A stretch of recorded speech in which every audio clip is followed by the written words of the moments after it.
बिस्मिल्लाहिर्रहमानिर्रहीम। अस्सलाम नाज़रीन, आप देख रहे हैं बदलो और मेरा नाम बराए साकिब है। नाज़रीन, पाकिस्तान की सियासत एक बार फिर से एक पार्टी कहती है कि विक्टिमाइज किया जा रहा है और हुकूमत ऑब्वियसली एक ही स्टांस है कि जनाब ना महंगाई है, ना अपने मद्दे मुखालिफ जो लोग हैं ना हम उनको विक्टिमाइज कर रहे हैं। But at the same time Imran Khan साहब की रिहाई के लिए कैंपेन्स पाकिस्तान के बॉर्डर से निकलकर अमरीका तक जान पहुंची हैं।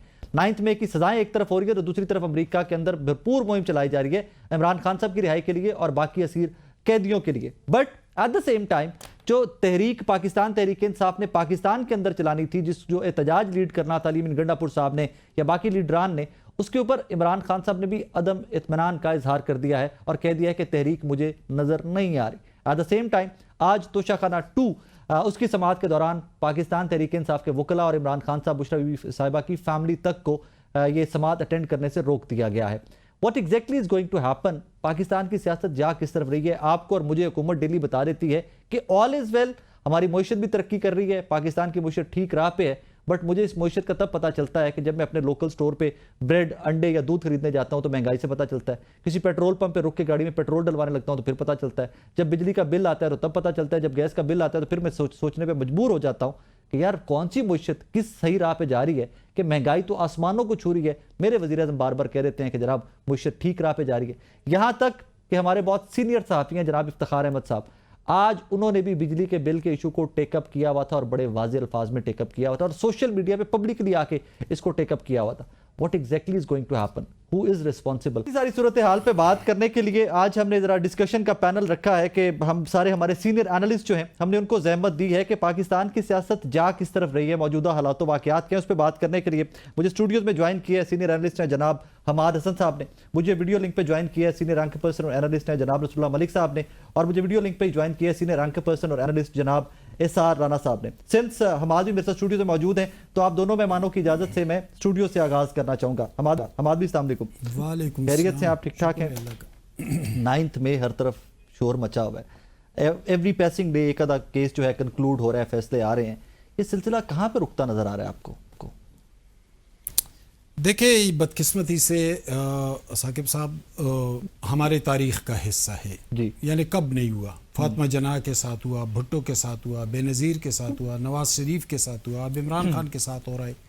तो इसको कम से कम हम सहाफ़ी तो इसकी हमायत नहीं कर सकते कि ऐसा हो, लेकिन हो क्यों रहा है? क्या सियासतदानों ने डिलीवर किया? क्या सियासतदान जमहूरी अमल की तरफ बढ़े? क्या उन्होंने आईन और कानून को बालादस्त बनाया? क्या उन्होंने पार्लियामेंट को सुप्रीम बनाया? नहीं बनाया। जब नहीं बनाया तो फिर ये ज़ाहिर है यही भुगतते रहेंगे। दूसरी बात ये कि इमरान खान के हवाले से स्पेसिफिक बात कर लें।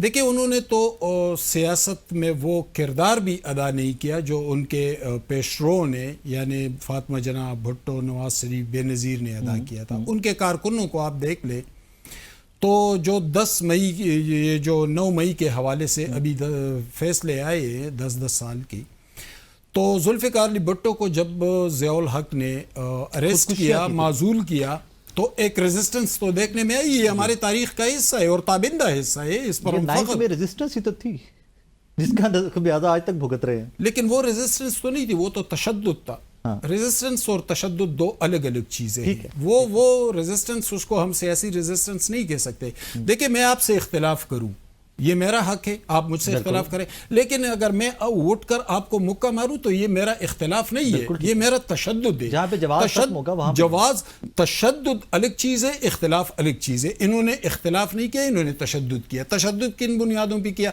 भाई? 2018 में हम आरटीएस के जरिए इक्तदार में आए थे, 36 मेंबरान सेनेट में 64 मेंबरान को शिकस्त दे रहे थे, ठीक था। जहांगीर तरीन जहाज़ें भर भर कर ला रहे थे। वाला इलेक्शन पंजाब वाला कम वोटों से सेनेटर बन गए थे, 30 थे, 44 वोट ले गए थे पंजाब में। तो यही सारे अमल का हिस्सा है। देखिए, 9 मई की तायीद तो किसी तौर नहीं की जा सकती। ये इदारे भी मेरे हैं, आपके हैं, ये अमारतें भी। हम गुजारिश ये है ना कि सजाएं हो, बिल्कुल हो, हम सारे हक में, लेकिन उनको हो जो इन्वॉल्व थे, सबको रगड़ा ना लग जाए। अब जब आपने वो जजमेंट्स पढ़ी है ना, उसमें तो जज साहब ने ये भी कहा जो मॉब का हिस्सा थे वो भी रगड़े जाएंगे इसी के अंदर। तो जजेस की हमायत हमने कब की है? अदलिया की हमायत हमने कब की है? मैंने तो नहीं की है कभी। मलिक साहब को भी शामिल गुफ्तगू करते हैं। मलिक साहब अस्सलाम वालेकुम जी। मलिक साहब तजिया भी दें और खबर भी दें, 9 मई का सिलसिला कहां पे जाकर रुकेगा सर? राय साहब, ये सिलसिला रुकने वाला नहीं है, पहली बात तो ये है। दूसरा मेरा जुमला ये है कि इमरान खान साहब और उनकी जमात ने मौजूदा फौजी लीडरशिप को साबका लीडरशिप की तरह डील करने की कोशिश की है, जो शायद इनकी सबसे बड़ी गलती थी। मेरे ख्याल में ये इस वक्त के फील्ड मार्शल सईद आसम मुनीर को समझ ही नहीं पाए, और जो इन्होंने बयानियां बनाने की कोशिश की फौज के खिलाफ या एस्टेब्लिशमेंट के खिलाफ, वो बयानियां अपनी उस लाइन को भी क्रॉस कर गया जो माजी में कभी किसी ने क्रॉस नहीं की। ये बड़ी तनकीद की जाती है जी कि माजी में भी हुआ, नवाज शरीफ ने बहुत बुरा भला कहा फौज को, बेनजीर साहबा ने कहा, ख्वाजा आसफ की तकारीर निकाल के नशर की जाती हैं, लेकिन ये तमाम लोगों की तनकीद आप, मैं और हम सब करते रहे हैं। एस्टेब्लिशमेंट की मुदाखलत पे हम बात करते रहे हैं, हम ये भी कहते रहे हैं कि इलेक्शन के अंदर भी एस्टेब्लिशमेंट की मुदाखलत नहीं होनी चाहिए। नवाज शरीफ साहब ने नाम लेके कहा, जनरल बाजवा साहब, जनरल फैज साहब आपको हिसाब देना होगा। इस हद तक इस मुल्क के अंदर तनकीद होती रही है, लेकिन शायद किसी सियासी लीडर ने उठ के ये नहीं कहा कि आपकी फौज की जो लीडरशिप है वो मीर जाफर या मीर सादिक है। किसी ने ये नहीं कहा कि हम आर्मी चीफ की तैनाती नहीं होने देंगे, हम GHQ के बाहर जाकर बैठ जाएंगे और जो मौजूदा फील्ड मार्शल आर्मी चीफ हैं आसम मुनीर साहब की तैनाती को हम रुकवा देंगे। फिर किसी ने ये भी नहीं कहा कि हम जो है वो इस्लामाबाद में जाने की बजाय हम GHQ के बाहर जाएंगे। फिर किसी ने ये भी नहीं कहा इस मुल्क की सियासी तारीख के अंदर कि हम जो है अगर गिरफ्तार किया गया इमरान खान साहब को, ये हमारी रेड लाइन है, और अगर इमरान खान साहब गिरफ्तार हुए तो फिर हमें पाकिस्तान की भी कोई परवाह नहीं है। किसी ने ये भी नहीं सोचा कि हम इस मुल्क के जो हिसास इदारे, इंटेलिजेंस के इदारे हैं, वो पेशावर में, वो मुल्तान में, वो फैसलाबाद में, उनके दफातर के ऊपर चढ़ दौड़ेंगे और वहां पे जाके फायरिंग। मलिक साहब, ये सब कुछ हो गया, तारीख का हिस्सा है, आप मैं हम सब जानते हैं, रिपोर्ट भी करते रहे। मैं गुजारिश करूं इसमें साकिब साहब, मसला क्या होता है जी?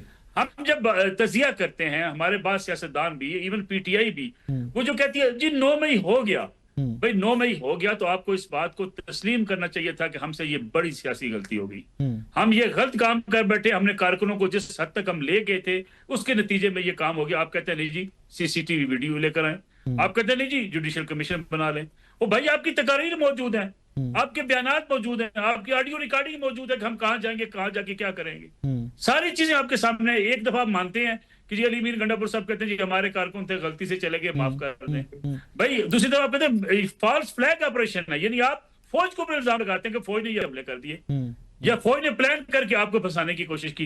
यानी आप इससे अंदाजा लगाएं कि आप एक तरफ मानते हैं, एक तरफ इल्जाम तराशी। क्या मलिक साहब उसमें फिर जस्टिफाइड है अक्रॉस द बोर्ड सबको सजाएं जो वहां पर सिर्फ बाहर? मैं उसमें गुजारिश करूं, मैं आपसे राय साहब गुजारिश करना चाहता हूं।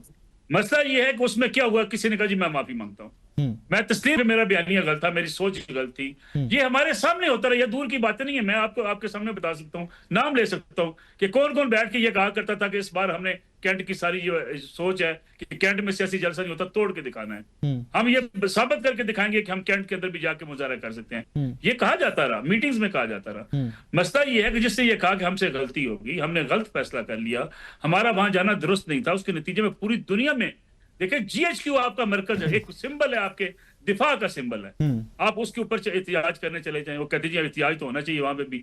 फिर आप किसी चीज का लिहाज नहीं कर रहे थे। जिन लोगों ने माफी मांगी, जिन लोगों ने कहा जी हमसे गलती होगी, आज भी इमरान खान साहब के कौम के सामने आके माफी मांगे और कहें मैंने ये गलत फैसला किया था, या मेरे लोगों ने जो रेड लाइन मुझे बना दिया था, मेरी गिरफ्तारी को, पाकिस्तान के ऊपर मुझे तरजीह दी थी, ये गलत सोच थी, मैं इस सोच को नहीं मानता। अच्छा, यहाँ पर एक मार्जिन आप जरूर देते हैं खान साहब को कि शायद उनकी इंस्ट्रक्शंस के बगैर उनकी पार्टी और बाकी जो लीडरशिप बाहर दस्तयाब थी, उन लोगों ने ये फैसला किया, ये मार्जिन आप देते हैं? मैं मार्जिन इसलिए नहीं देता कि इमरान खान साहब के अपने अल्फाज हैं। इमरान खान साहब ने कहा जब मुझे रेंजर्स ने गिरफ्तार किया तो मुझे मेरे लोग कहां जाते। ये मैं मार्जिन इसलिए नहीं देता इमरान खान साहब को कि जब इमरान खान साहब के वारंट गिरफ्तारी जारी हुए, मान लिया चले 100% मान लिया इमरान खान साहब के खिलाफ झूठे मुकदमात थे, मैं मार्जिन इसलिए देने को तैयार हूं कि इमरान खान साहब ने कहा आजाद कश्मीर की पुलिस भेजें, जमान पार्क के अंदर पुलिस के दस्ते मंगवाएं, पुलिस मुझे गिरफ्तार करनी आएगी, उनके सामने खड़े हो जाएं। आप स्टेट के खिलाफ स्टेट को खड़ा करने चले थे। फिर मैं इसलिए मार्जिन नहीं देता, मेरी गुजारिश आखिरी जुमला, फिर इसलिए मार्जिन नहीं देता कि आपने गिलगित बल्तिस्तान के कमांडोज बुला लिए। सर ये जो गिलगित बल्तिस्तान के वज़ीर आला जो सख्ती में आए ना, ये इसीलिए आए हैं कि उन्होंने अपने कमांडोज बुला के पंजाब पुलिस के मुकाबले खड़े कर। जी बिल्कुल ठीक है, बिल्कुल। पाकिस्तान की सियासी तारीख में किसी लीडर ने निकाह मुकदमे बने, गिरफ्तारी दे दी। मलिक साहब वापिस फैसलों की जानिब आ रहा हूं, आपको वापिस आ रहा हूं, आपकी जानिब जरा दिया के फैसलों पे भी बात करते हैं, इस सारे के ऊपर भी। सार राणा साहब, मलिक साहब की गुफ्तगू सुनी आपने, हमाद साहब की गुफ्तगू सुनी, वो तो केस अपना बड़ा अच्छा बिल्डअप करके आ रहे हैं उसमें कि जनाब इन्वॉल्वमेंट नहीं भी थी तो आपने इदारों को आमने सामने लाके खड़ा करने की कोशिश की है, लिहाजा सख्त फैसले आएंगे और 9th में भी फर्दर अभी मजीद फैसले भी आने वाले इन डेज टू कम।